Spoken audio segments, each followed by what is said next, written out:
But just to give you the backstory on how we got here, we got word about 12:45, which was around the time that these two leaders should have been having their working lunch today, that it was not going to happen. And there were pictures then readily available of an empty lunch table for these two leaders and their delegations. Pretty soon after that, we learned from the White House spokespeople that we would not be having that lunch, that there may not even be a signing ceremony, and that they would be moving up the press conference scheduled for 4 p.m. local time to 2 p.m. local time.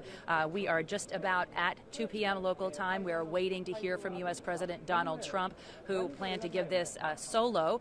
Much of the morning, of course, spent in negotiations with the DPRK. We heard several times from DPRK leader Kim Jong Un about what he was willing to do and what he was not willing to do. He got, I would believe, about 4 or 5 questions from the press pool. We know that North Korean media was also in that press pool. But one of the last questions, the last question, had to do with human rights. Up until that point, he had talked about denuclearization and his willingness to denuclearize. He said he would be not at these talks if it were not for his willingness to denuclearize. He also said he would be open to having a liaison office established in the United States, and one from the United States established in the DPRK. So it seemed like things were moving along at that point until we got word that the lunch had been canceled. And so we are now waiting for this press conference with President Trump, expected to speak in what I believe is about 8 minutes or so here live, and we will be bringing that to you live here from his hotel in Hanoi. We are looking forward to getting some answers about the summit.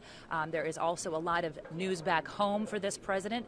There are a lot of questions in the American press corps about things that have happened in the last 24 hours in Washington, D.C., where his attorney had been talking about allegations against this president having to do with the Russia probe. So we will see if this press conference can be a chance for this president to turn the page, to turn the narrative.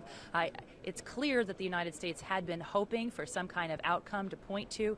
It does not appear at this point that we even have something in writing that is going to be released to the public. So we will have to see if President Trump can talk in a little more detail about the stage we are. But I recall that just in the last hour before we saw that lunch broke down and that lunch was canceled, the president had been very clear about setting expectations of an imminent deal. He said, "I'm in no rush." He said, "As long as they're not testing, I'm happy." He had said that steadily, really, for the last 3 days. He had given that message. So definitely an attempt before arriving here in Hanoi and during his time in Hanoi to lower expectations. Back to you. All right, Jessica Stone at the press conference where President Donald Trump is expected to speak in just a few minutes' time. Jessica, thank you. Let me also now go live to CGTN's Tian Wei, who has been following the situation and all the latest developments for us in our CGTN studio in Hanoi. Tian Wei, what a dramatic turn of events and disappointing news for those watching this summit closely. This is absolutely a very, very big day and very dramatic day. As you heard from our reporter earlier, 2 things have been canceled. One is the bilateral signing ceremony of so-called agreement. The other is the joint lunch. And it was reported earlier, 1:30 local time, that the entourages of both President Donald Trump and Chairman Kim left the Metropole Hotel heading toward their distinctive hotels, and now we have the latest that both of them arrived in their own hotels, which means there's not going to be any joint occasion between the two leaders of DPRK and the United States. Now, what do we know? Earlier, our reporter briefed us a little bit about only a White House temporary statement being put out saying there's no agreement, also talking about future talks in the future, but we do not know the exact time of the talks. However, it was talking about the denuclearization and also economic-driven discussions. And yet, as you may know, this is very different from the very first summit the two had in Singapore. After that summit, there was immediately a signing ceremony facing the press and the rest of the world. There was also a very extended press coverage from President Donald Trump talking about how he has achieved it and how much he has achieved it. During the first summit, 4 points. Let's see whether they have been achieving anything this time. 4 points. One is about peaceful relations between the two countries. That has not. Secondly, about a peace mechanism between on the Korean Peninsula, that we haven't heard any. Thirdly, it's about denuclearization on the Korean Peninsula. So far, nothing has come out of it related to that. And fourth is the repatriation and recovery of the remains of the American soldiers during the Vietnam War. Certainly that was done already partially before this summit. So you see the 4 big points reached at the first summit. The second summit is supposed to follow it up and implement it, take a step-by-step blueprint which both sides would agree upon, and tangible results. But so far, before the press conference given by the President Trump of the United States, which we believe just in a few minutes, nothing has come out so far. And this is very different, as we said earlier, Zhong Shi, from the earlier plan. No joint signing ceremony. There's no joint lunch either. Both sides abruptly left the Metropole Hotel, heading toward their own hotel. All we know now is a press conference given by the U.S. side. Now, whether President Trump will be there or not, we'll see. Of course, during the first press conference, President Trump was very exhilarated, talking about the achievements of the first summit, as we mentioned earlier, the 4 points. But now, facing both crises at home and also uncertainty about the next step of the Korean Peninsula nuclear issue, what he's going to brief to the reporters. We have seen earlier several occasions, President Trump in joint occasion with Chairman Kim, talking about what is likely to be on their agenda. Last night, they were at a joint dinner, and they were facing the press before that dinner. And also earlier today, right before they went into the one-on-one and the extended bilateral meeting, they were also briefing the reporters. Now let's go back to Beijing to see what's next. A press conference by the White House. Hopefully, President Trump will appear there. Back to you, Zhong Shi. Tianwei, we are monitoring that press conference closely. We're still waiting for President Donald Trump to take the stadium. We understand that could happen in the next few minutes or so. But then, Tianwei, if I can get one more question to you, it's fair to say that both leaders were highly aware that expectations on a tangible outcome this round are much, much higher than, say, the last time they met in Singapore. You've reported on both summits. You've been talking with your guests in Hanoi. You've been getting a lot of insight into what could have been accomplished and what could possibly go wrong. You mentioned the several occasions today where the two leaders had a chance to meet with the media. They seem to be in good spirits. We heard from Kim Jong Un himself. He said he wouldn't be pessimistic. And still, we have this outcome, this rather disappointing no agreement outcome. What do you think were some of the biggest obstacles in that expanded meeting between the two sides, and what could have possibly gone wrong? That, of course, is a very good question, Zhong Shi, isn't it? I mean, before the summit happens, particularly before they went into the bilateral talks, people are expecting several things. And right now, when I'm reporting, I'm also looking at the feed, live signals out of the press conference to see whether the President of the United States would walk onto the stage at any time. But let's come back to our commentary. People are expecting about several things. One, of course, the personal relationship that President Trump has been talking about with the DPRK leader over there, whether that could be improved, and most importantly, 2 other points, which is specific step-by-step plan that both sides would agree when it comes to denuclearization of the Korean Peninsula. Some were talking about Yongbian, some were talking about what about the economic incentive coming from the United States, but now we do not have anything about that. Secondly, is what the DPRK wants. Of course, the DPRK wants a more interaction with the rest of the world, both the lift of sanctions and also its closer cooperation with South Korea. Of course, South Korea, for Seoul, it is very important, the latest development between Washington and Pyongyang. Meanwhile, Pyongyang, according to what we have been watching and witnessing over the past few months, have expressed a clear and very strong desire to have economic development. Of course, that would mean Pyongyang would have to move out of the so-called war mode into development mode. In order to do that, Pyongyang has to secure a peace declaration with the United States and possibly even a peace treaty as time goes by with United States, China, South Korea, all on board. Of course, this time, the second summit was regarded as an important step building toward that direction. But so far, we haven't seen anything, with the White House announcing no agreement has been reached so far. We want to recap to our viewers who are watching right now what's going on in Pyongyang, the second summit between DPRK and the United States.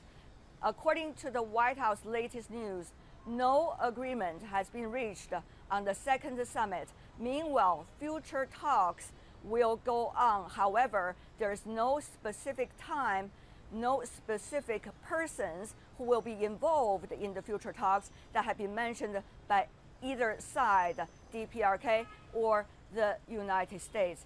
The expectations were extremely high, 重视. It's about expectations for concrete results, expectations for tangible steps, expectations that the other parties besides the United States and DPRK could also come in order to support for the final implementation, moving up both to a peace regime and also to denuclearization on the Korean Peninsula. Well, we are also seeing live feed out of the press conference in the JW Marriott Hotel. That's where President Trump of the United States is staying. That is also where the press conference by the White House is to be held as we talk. Any moment it could happen. So far, it is still an empty stage. Now, if you look at the live signals now on the stage, one could see that it's almost identical with what was it like during the first summit at the Singapore summit just 8 months ago. A joint symbol of flags between the United States and the DPRK, two languages, English and also Korean. Obviously, this is a very much an equal partner kinds of setup. However, is there much to be reported about the equally accepted result? That almost is a no answer for now. With the earlier breaking news, the White House talking about there was no agreement for the second summit between the DPRK leader and the U.S. president. We understand for the U.S. president, there are several things that he has to handle at the same time, and this summit was crucial for him because he has some domestic crisis going on with the Michael Cohen testimony at the House of Representatives yesterday, local time. And now he needs to bring out something from this summit. That's why some say, at even the latest release from the White House, language was rather well, in a way, crafted, not saying the second round was a failure, but rather saying it was no agreement, while leaving some little space about the potential. Now you're seeing once again our earlier footage about the two leaders sitting in the room right before their one-on-one bilateral talks. During this facing the media talk, Chairman Kim from DPRK was answering questions. So is Donald Trump talking about peace and talking about denuclearization. 重视. Yeah, we are also looking at those earlier footage as well. By the looks of it, both leaders were confident, they came in strong, they were ready to make a deal, but still this rather disappointing outcome there.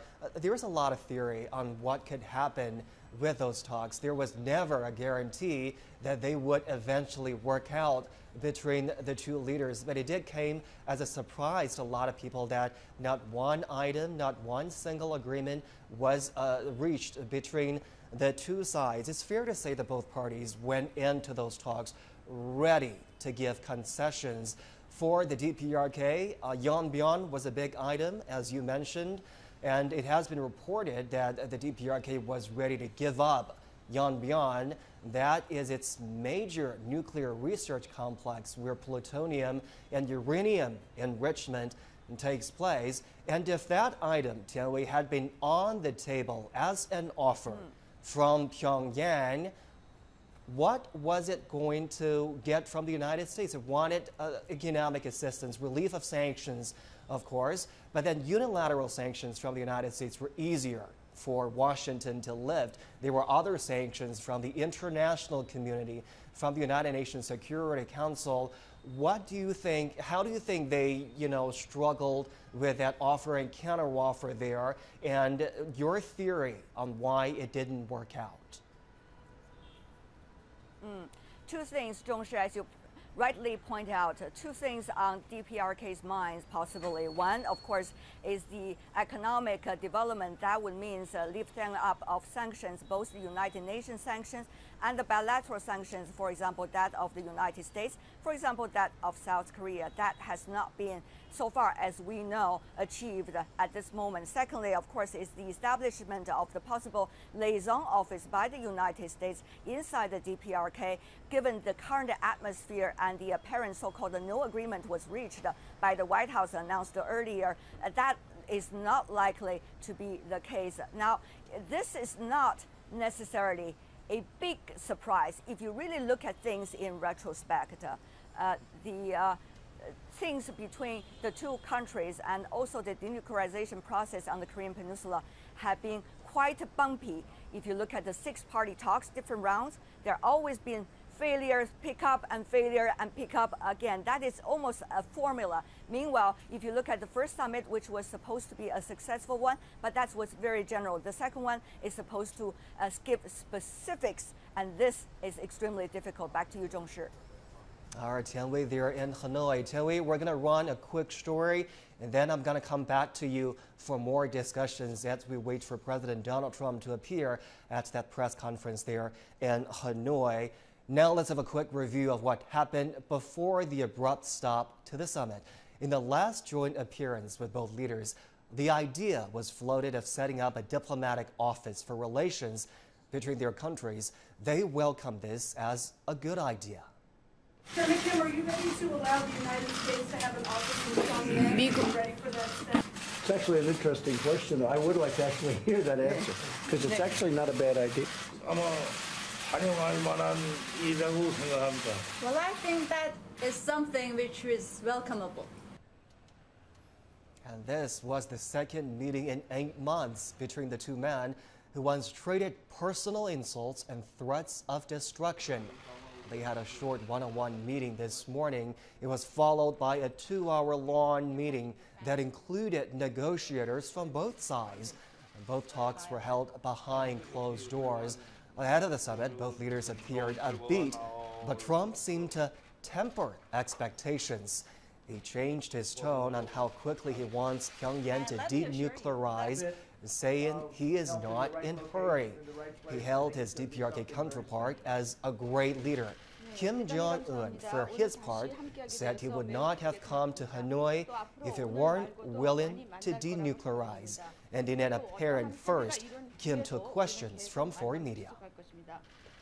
Speed is not that important to me. I very much appreciate no testing of nuclear rockets, missiles, any of it. Again, I am in no rush. Chairman Kim, are you confident? Can we date about that? 자신 있으십니까? Well, it's too early to tell. But I wouldn't say that I'm pessimistic.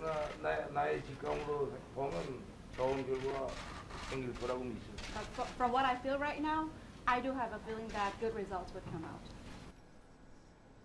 Since the first Trump-Kim summit in June 2018, experts believe the U.S. has completely shifted its stance on the issue of denuclearization of the Korean Peninsula. So what exactly is the current U.S. position, and how does it aim to solve the denuclearization puzzle? Our next report tries to find out. Complete and verifiable denuclearization, a term used by U.S. Secretary of State Mike Pompeo on multiple occasions while referring to a U.S. core demand for the DPRK. As the complete, verifiable denuclearization of the For months leading up to the second summit, the Trump administration made it amply clear that there will be no easing of sanctions before full denuclearization. But now the U.S. seems to have backtracked. And I'm not in a rush. I don't want to rush anybody. I just don't want testing. As long as there's no testing, we're happy. Experts believe that the U.S. is redefining the nuclear red line. They are no longer asking for the immediate dismantling of all nuclear weapons, but are rather focusing on long-term approach. The United States hope to get Kim Jong Un to agree to meaningful steps towards denuclearization. One of the steps is deciding the fate of the DPRK nuclear site called Yongbyon, which analysts believe is a centerpiece of the country's nuclear program. The U.S. hopes to convince Pyongyang to dismantle the site and then in return expect reciprocal measures. Meanwhile, South Korean President Moon Jae-in in September claimed that Kim is ready to permanently close Yongbyon if the United States takes corresponding measures. So can the two sides agree on those corresponding measures? The DPRK wants relief from sanctions, and the U.S. has indicated it's willing to play along if Kim both dismantles Yongbyon facility and promises not to expand his country's nuclear program. Pyongyang also wants the U.S. to agree to an official end to the Korean War and guarantee the security of Kim's leadership.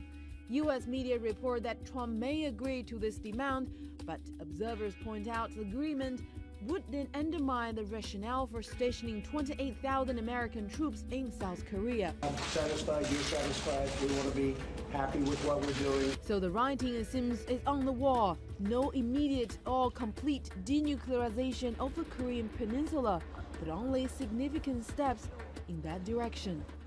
With Nayan said, Bang Xuan for CGTN. Let's get you more analysis on the outcome there in Hanoi. I'm now joined in the studio by our current affairs commentator, Victor Gao. Victor, welcome to the program. Thank you for having me. Are you surprised with the outcome of the Hanoi summit? Because the White House put the talks between the two leaders as good and constructive, but no agreement has been reached. Your reaction? It's surprising as well as not surprising to me. Surprising in the fact that the expectation of mine and probably the whole world has been raised so high. So much higher than the last time in Singapore. Exactly. So every one of us probably is expecting for some real, solid, positive outcome.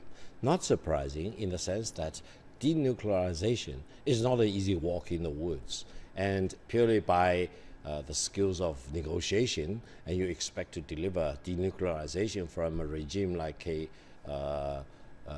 North Korea is probably really indulging in fantasy. A lot of things need to be done. President Donald Trump seems to be very eager to claim all the credit to himself. He even thought he deserved a Nobel Peace Prize. Well, good for him. But the result is a very solid and very realistic one. No immediate outcome of denuclearization coming out of DPRK at all. This is a sobering moment, and I think we all need to look back at what really needs to be done. That is how to achieve denuclearization. I want to talk to you about the specifics, the turn of events today, because we've been watching the two leaders meet today. They seem to be in good spirits before they went into that one-on-one. It was about 35 minutes when it was just the two of them meeting and talking. They came out and met the media, met the press before they went in for that expanded meeting together with their aides and advisors. Up till that point, things looked on the brighter side. They were both talking in confidence, ready to strike a deal. And then that expanded meeting ran long, much longer than officially scheduled, and that's where things turned sour. In your theory, what do you think went wrong there? And we're now waiting for Mr. Donald Trump to make an appearance at the press conference. It's happening right now. Victor, hold that thought. I'm going to come to you later in our program. There, U.S. President Donald Trump ready to take the podium together with him. It looks like Pompeo. By thanking the Prime Minister and President of Vietnam. We're in Hanoi. It's an incredible city, and what's happened over the last 25 years has been incredible for the people of Vietnam, the job they've done, economic development, really something special. So I want to thank all of the people of Vietnam for having treated us so well. We have, I think, reasonably attractive news from Pakistan and India.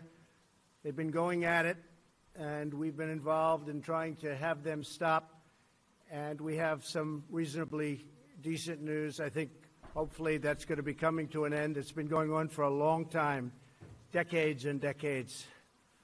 There's a lot of dislike, unfortunately. So we've been in the middle trying to help them both out, see if we can get some organization and some peace. And I think probably that's going to be happening. We have Venezuela, as you know, has been very much in the news, and we're sending supplies. Supplies are getting through a little bit more. It's not easy. It's hard to believe somebody would say, let's not do it. What difference would that make, except it's great for his people to let it get through? But we're sending a lot of supplies down to Venezuela. People are starving to death. And you would really think that the man in charge currently would let those supplies get through. We are getting them into some of the cities and some of the areas that need them the most, and it's not an easy job. It's very difficult, actually. On North Korea, we just left Chairman Kim. We had a really, I think, a very productive time.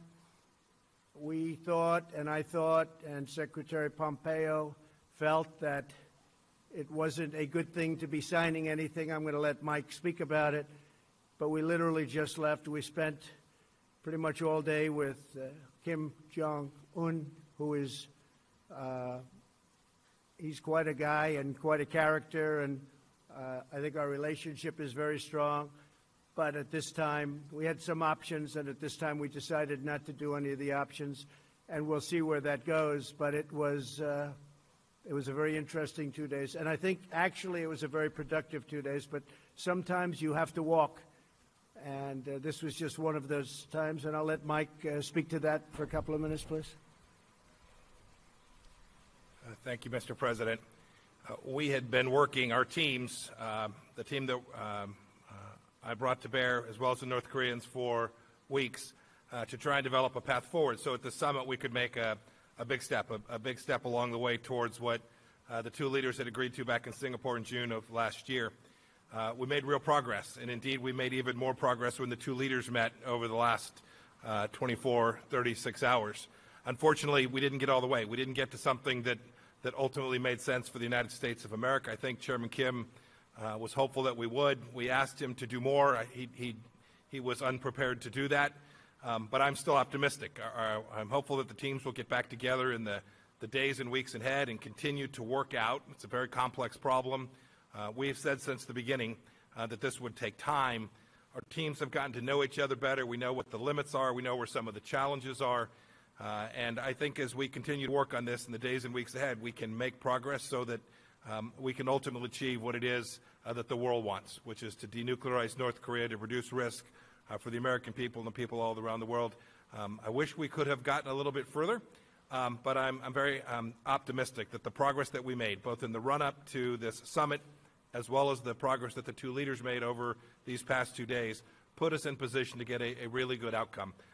And the President and Chairman Kim both felt good that they had made that progress, but couldn't quite get along the line any further to make a deal that would have been bigger at this point. I hope we'll do so in the weeks ahead. Thank you, Mr. President.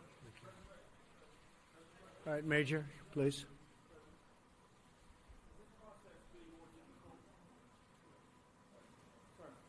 Has this process been more difficult than you thought? And was the North Korean demand for lifting of some sanctions the real sticking point here, in that you did not want to do that and they did? And will there it be was a about third, the sanctions. Will there be a third summit, Mr. President? Basically, they wanted the sanctions lifted in their entirety, and we couldn't do that. They were willing to denuke a large portion of the areas that we wanted, but we couldn't give up all of the sanctions for that. So we continue to work, and we'll see, but we had to walk away from that particular suggestion. We had to walk away from that. Will all the sanctions that are currently in existence remain, sir? They're in place. You know, I was watching, as a lot of you folks over the weeks have said, we've given up. We haven't given up anything. And frankly, I think we'll end up being very good friends with Chairman Kim and with North Korea, and I think they have tremendous potential. I've been telling everybody they have tremendous potential, unbelievable potential. But we're going to see. But it was about sanctions. I mean, they wanted sanctions lifted, but they weren't willing to do an area that we wanted. They were willing to give us areas, but not the ones we wanted. John?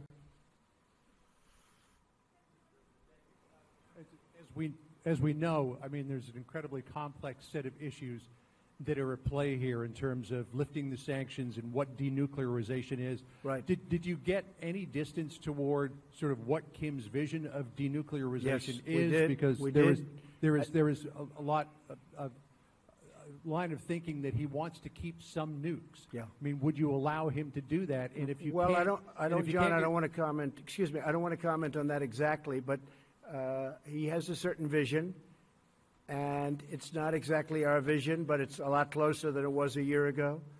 And I think, you know, eventually we'll get there. But for this particular visit, we decided that we had to walk, and we'll see what happens. Okay? Oh, look, we have a gentleman nobody's ever heard of that was Sean Hannity. What are you doing here, Sean Hannity? Should we let him do a question? I don't know. Yeah, John, go ahead. Yeah. So if he wants the sanctions completely off and you want more on denuclearization, how can you bridge that gap? Should we let him do a question? I don't know. Yeah, John, go ahead. Yeah. So if he wants the sanctions completely off and you want more on denuclearization, how can you bridge that gap between now and the next time you might sit down together? With time, it'll be bridged, I think, at a certain point. But there is a gap. We have to have sanctions, and he wants to denuke, but he wants to just do areas that are less important than the areas that we want. We know the country very well, believe it or not. We know every inch of that country, and we have to get what we have to get, because that's a big give. Yes, Sean, please. I work in radio and TV. The mic's on. Mr. President, thank you. Mr. Secretary, good to see you. Mr. President, if you could elaborate a little bit more. We have some history. President Reagan walked away in Reykjavik. A lot of condemnation at the time, and it ended up working out very well in the end for the United States. Was this mostly your decision, what message would you want to send Chairman Kim as he's listening to this press conference about the future and your relationship? Well, Sean, I don't want to say it was my decision, because what purpose is that? I want to keep the relationship, and we will keep the relationship. We'll see what happens over the next period of time. But as you know, we got our hostages back. There's no more testing. And one of the things, importantly, that Chairman Kim promised me last night is, regardless, he's not going to do testing of rockets and nuclear. Not going to do testing. So, you know, I trust him, and I take him at his word. I hope that's true. But in the meantime, we'll be talking. Mike will be speaking with his people. He's also developed a very good relationship with the people, really the people representing North Korea. I haven't spoken to Prime Minister Abe yet. I haven't spoken to President Moon, South Korea. But we will, and we'll tell them it's a process and it's moving along, but we just felt it wasn't appropriate to sign an agreement today. We could have. I just felt it wasn't very appropriate. Yeah, Jonathan?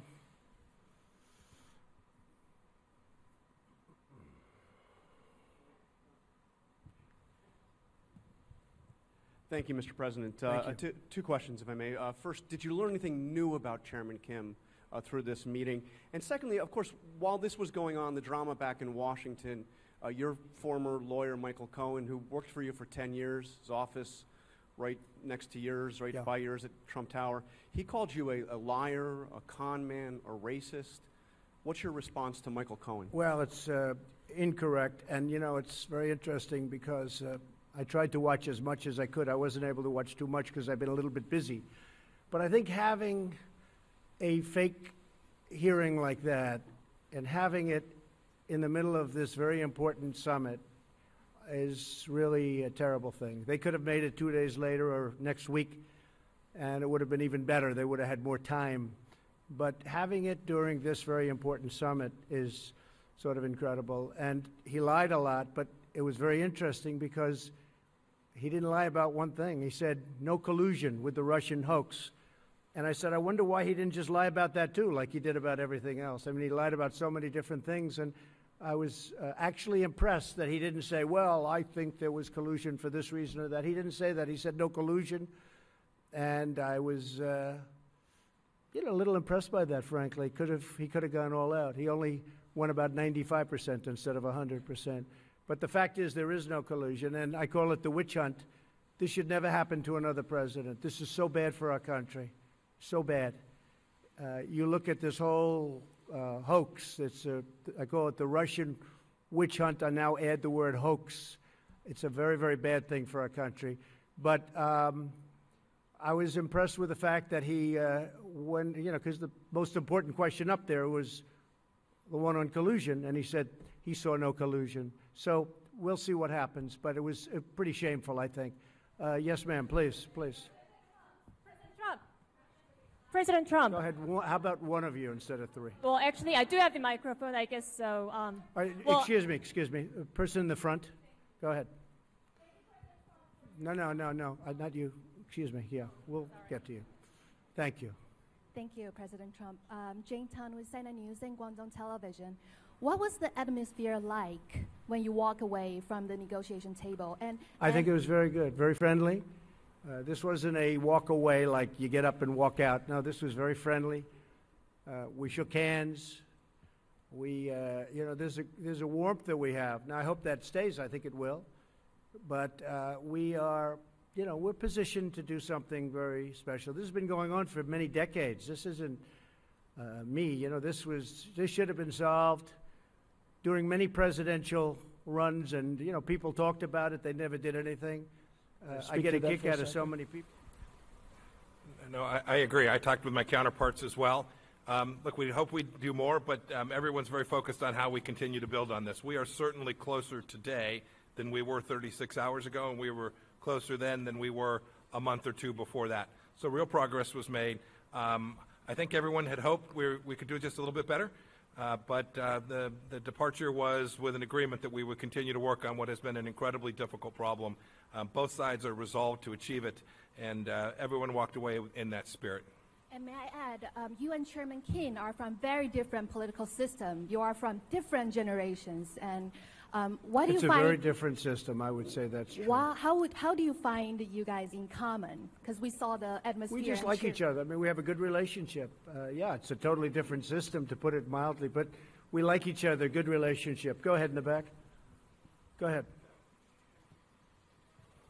Mr. President, do you think it was premature to have held the summit when all these things had not been tied down? I mean, in the White House schedule last night, it said signing agreement today. And I wonder whether, as a follow-up question, whether you could just sketch out what the next few months look like. Thank you. You always have to be prepared to walk. I could have signed an agreement today, and then you people would have said, oh, what a terrible deal, what a terrible thing he did. No, you have to be prepared to walk. And, there was a potential we could have signed something today. I could have 100% signed something today. We actually had papers ready to be signed, but it just wasn't appropriate. I want to do it right. I'd much rather do it right than do it fast. Yes, please, go ahead. Go ahead. Go first. Go, yeah. You have to speak up. Yes. I'm a reporter from South Korea, and I appreciate your effort to advance denuclearization in Korean Peninsula. And could you elaborate on the options and the various ways that you discussed with Chairman Kim to advance denuclearization? Could you specify? We discussed many ways, and the denuclearization is a very important word, become a very well-used word. And a lot of people don't know what it means, but to me it's pretty obvious. We have to get rid of the nukes. I think he's got a chance to have one of the most successful countries rapidly, too, on Earth. Incredible country, incredible location. You're right between, if you think of it, you have on one side Russia and China, and on the other you have South Korea. And you're surrounded by water, and among the most beautiful shorelines in the world. There's tremendous potential in North Korea, and I think he's going to lead it to a very important thing economically. I think it's going to be an absolute economic power. Yes, go ahead, please. Go ahead, yeah. President David Sanger from the New York Times. I know, David. 6 months ago when you spoke, or 8 months ago in Singapore, you said if you didn't have something in 6 months, we should come back and ask you about it. In that time, you have seen Chairman Kim increase the number of missiles he's produced and continue to produce more nuclear material. And that's been a pressure point on you because he's showing that the arsenal is getting larger while this is going on. Well, some people, David, are saying that, and some people are denying that. They have shots from above, way above, and some people are saying that, and some people aren't. But I could have taken that out today, but I think you and others would have said we didn't get enough for what we'd be giving up. So, and don't forget, we're partners with a lot of countries on this, if you think about it, with the sanctions.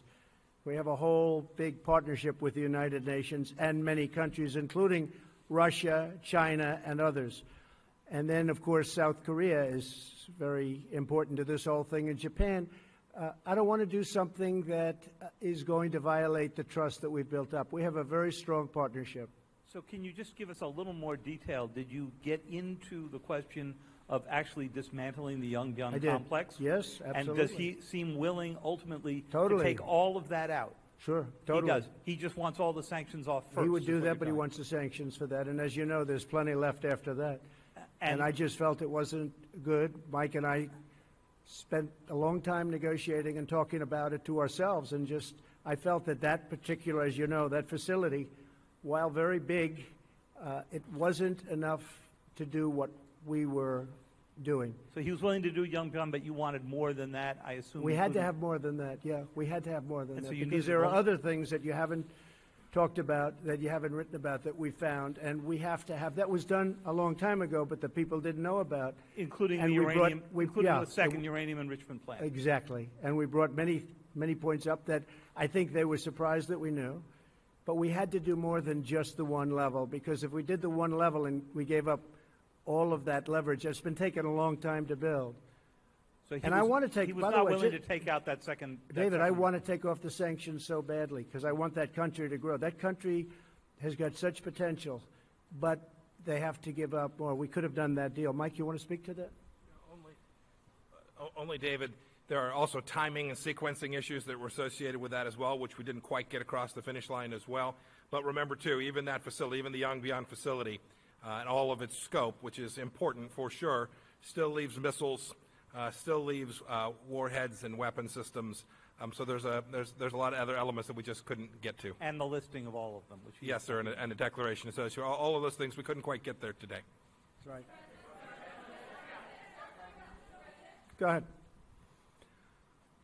Thank you, Mr. President. Thank you. I just wanted to clarify, when you talk about what you would be willing to give up all of the sanctions for, Right. are you still thinking that you want North Korea to give up everything to do complete, verifiable Well, I don't want to say denuclearization that to before you. you lift Yeah. sanctions? Yeah, it's a good question. I don't want to say that to you because I don't want to put myself in that position from the standpoint of negotiation. But, we want a lot to be given up, and we're giving up. And we'll have to, we'll be helping them along economically, us and many other countries are going to be helping. They're going to be in there. They're prepared to help.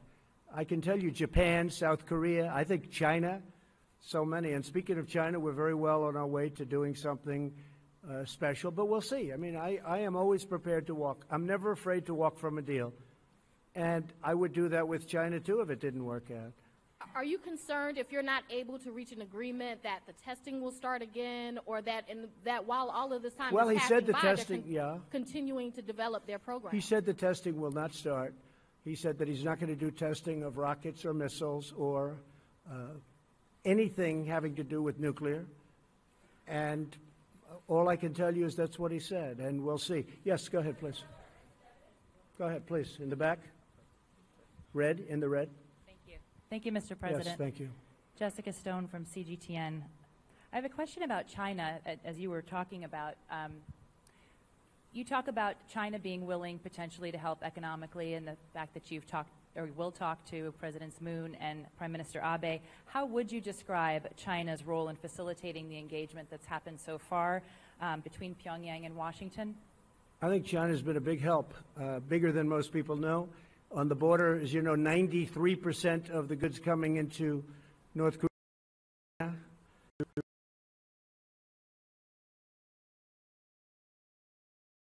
own shots. They're not taking orders from anybody. He's a very strong guy, and they're able to do things that are pretty amazing. But 93% still come in from China. China has an influence, and China's been a big help. And Russia's been a big help, too. As you know, there's a pretty small part of the border, but nevertheless significant, about 28 miles, and things can happen there, too, and they've been a help. Yes, go ahead, please. Thanks, President. Jen Chen with Shenzhen Media Group of China. In your meeting with Chairman Kim this morning and yesterday, did the topic of China come up? If so, what can you share with us today? And you probably will have the end of Mar-a-Lago summit in March with Chinese President Xi Jinping. What would you like accomplished with your agenda regarding China at that time? Thank you. We did talk about China today a lot, and he's getting along with China, and so are we. And we are, we're right now, you look at what's happened to our country. We've picked up trillions and trillions of dollars of net worth. Our stock market is almost at its all-time high. Our economy is incredible. Our unemployment numbers are among the best we've ever had in our history. Individual groups like African American, women, you just take a look at any group, Hispanic, you saw that, just came out, the best in history, African American, best in history. So many different numbers are coming out so good. So we have the strongest economy, probably, possibly, that we've ever had. Fiat Chrysler just announced that they're going to spend $4.5 billion right next to Detroit in Michigan. They're building a tremendous plant. It's actually an expansion of another plant. It's going to double up their jobs and even more than that. A lot of great things are happening. And with China, they're having some difficulty, as you know. But I think that a lot of the difficulty is because of the tariffs that they're having. And in addition to that, we're putting a tremendous amount of money. You saw trade deficits went down last month. Everyone was trying to find out why. Well, we're taking in a lot of tariff money, and it's going right to the bottom line, and it has reduced the trade deficit. So we'll see what happens with China. I think we have a very good chance. Their numbers are down, but I don't want that. I want their numbers. I want them to do great. But we've been losing anywhere from $300 to $500 billion a year with China for many, many years. And again, like other things, many presidents should have done this before me, and nobody did. So we're doing it. Go ahead, please. Right here, this gentleman. Chad O'Carroll from NK News, Specialist North Korea News. Good. What's your message for President Moon, who has effectively reached the glass ceiling as far as inter-Korean cooperation is concerned due to sanctions? And what's next for U.S. ROK military drills? Well, I like President Moon very much. We have a great relationship. Believe it or not, I have a great relationship with almost every leader. A lot of people find that hard to understand, but I do. But some take advantage of our country like you wouldn't believe. And when they know I know it, which I know in every case, maybe it sort of freezes them up a little bit. But we do. We have a lot of good relationships. We'll be calling President Moon very soon as I get by the phone on the plane. And he'll be one of the first calls. I'll be calling Prime Minister Abe of Japan, telling him about where we are and what we're doing. But I'll be making those calls. No, he's working very hard. President Moon is working very hard. He'd love to see a deal. And he's been very helpful. Okay? Thank you. Go ahead, please. Thank you, Mr. President. I'm Yang Sheng, reporter from Global Times China. I would like to ask you that what are you expecting China to do in the next step to mediate your relationship with North Korea? Thank you. To use China?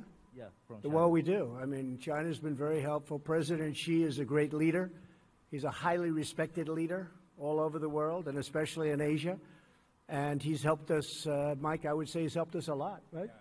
I actually called him just recently to say, hey, whatever you can do on this. But he has been very helpful at the border, and he's been very, very helpful with, I think, North Korea generally. Could he be a little more helpful? Probably. But he's been excellent. Go ahead, please. No, yeah, please. Sorry. Maybe Hallie next. That's okay. You're friends. Thanks, Mr. President. Did you commit with Chairman Kim to a next summit during your term? No. Okay. We'll see if it happens. It happens. I have not committed. They are at this point, some would say, a nuclear power. Do you accept North Korea as a nuclear armed state, at least for the time being? And are you thinking about reimposing the military exercises with South Korea, or will you keep in a freeze? Well, the military exercises, I gave that up quite a while ago because it costs us $100 million every time we do it. We fly these massive bombers in from Guam, and when I first started, a certain general said, "Oh, yes, sir, we fly them in from Guam. It's right next door." Well, right next door is 7 hours away. And then they come and they drop millions of dollars of bombs, and then they go back. But we would spend, we spent hundreds of millions of dollars on those exercises, and I hated to see it. I thought it was unfair. And frankly, I was sort of the opinion that South Korea should help us with that. We're protecting South Korea. I think they should help us with that. So those exercises are very expensive. And I was telling the generals, I said, look, exercising is fun and it's nice, and they play the war games. And I'm not saying it's not necessary, because at some levels it is, but at other levels it's not. But it's a very, very expensive thing. And, we do have to think about that too. But when they spend hundreds of millions of dollars on those exercises, and we don't get reimbursed, we're spending a tremendous amount of money on many countries, protecting countries that are very rich, that can certainly afford to pay us, and then some. And those countries, by the way, those countries know that it's not right, but nobody's ever asked them before. But I've asked them, and we're gaining a lot of money. We picked up over $100 billion just in NATO over the last 2 years. $100 billion more has come in. And we're doing that with a lot of countries. You'll be seeing that a lot. Yes, sir, please. Yeah, 1 second, please. Yes, thank you, Mr. President. You have a personal relationship, and I believe Vice President Pence does, with the family of Otto Warmbier. I'm wondering, you've talked about this week about Kim Jong Un being my friend. You called him on Twitter. You said you have a great relationship. Have you in Singapore or here confronted Kim Jong Un about Otto Warmbier's death? I have. Asked him to take responsibility. And what did he say to you? And why do you call him your friend? I have, and I have talked about it. And I really don't think it was in his interest at all. I know the Warmbier family very well. I think they're an incredible family. What happened is horrible. I really believe something very bad happened to him, and I don't think that the top leadership knew about it.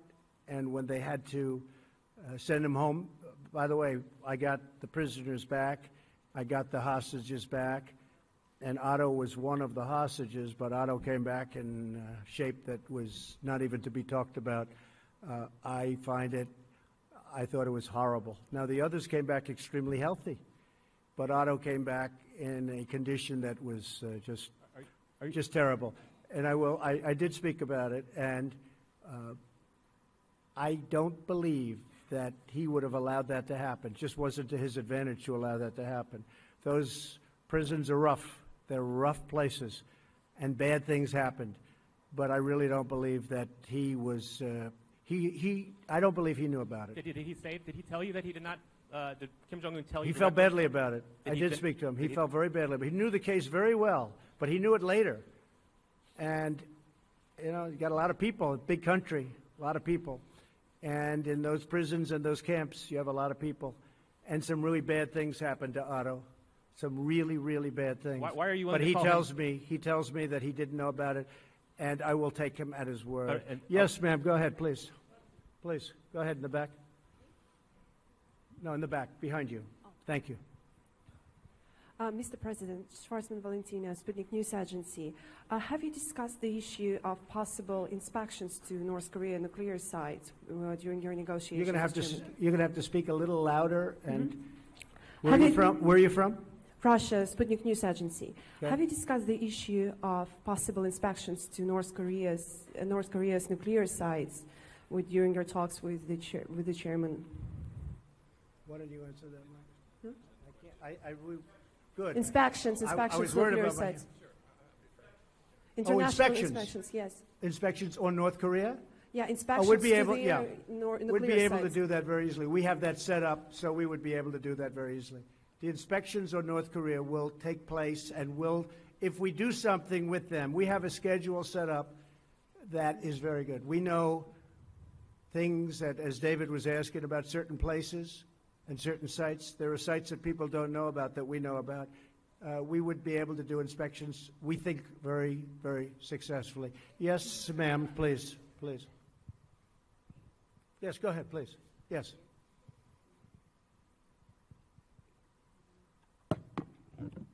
Thank you, Mr. President. A lot of people here, by the way. A big group of people. Yes. Go ahead. Khan News Israel, Mr. Good. President. Good. Following this engagement with North Korea, you're trying to bring peace to the Middle East. Right. The peace plan is about to be introduced in the near future, and as you have mentioned before... Well, we hope. We hope. We're working hard on the peace plan, and we hope it will be. I believe you do, but as you mentioned before, it will require Israel to make compromises to the Palestinians. As far as you know, is Prime Minister Netanyahu willing to make these compromises, which are very much needed? And a second question, Mr. Netanyahu is about to be indicted today with corruption allegations. Do you wish to tell him something on this occasion? Well, I just think he's been a great prime minister, and I don't know about his difficulty, but you're telling me something that, you know, people have been hearing about, but I don't know about that. I can say this, that he's done a great job as prime minister. He's tough, he's smart, he's strong. He is very defensive. His military has been built up a lot. They buy a lot of equipment from the United States, and they pay for it. Of course, we give them tremendous, as you know, subsidy also.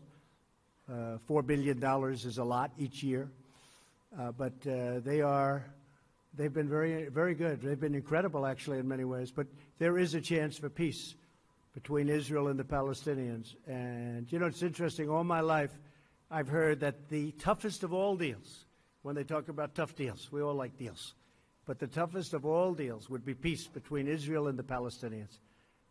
They say it's like the impossible deal. I'd love to be able to produce it. We'll see what happens. You know, we were paying the Palestinians a lot of money, and I ended that about 2 years ago because they weren't saying the right things. And I said, why would we pay somebody that's not saying nice things about us and not really wanting to go to the peace table?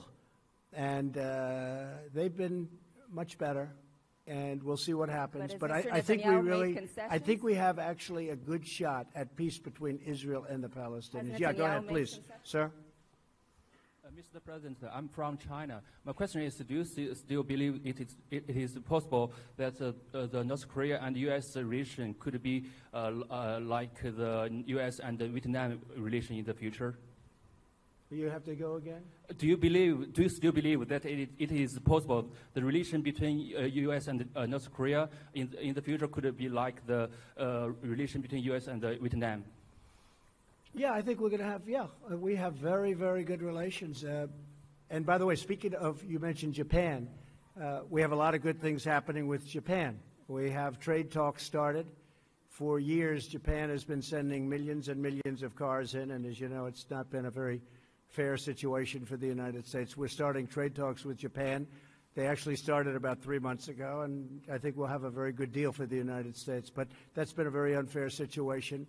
Prime Minister Abe understands that, and that's fine. Yes, sir, please, back there. Thank you, Mr. President. I'm Ching Yichang with Shanghai Media Group. Do you think the next meeting could be soon or might take some time? Well, I can't tell you. I mean, it might be soon. It might not be for a long time. I can't tell you. I would hope it would be soon, but it may not be for a long time.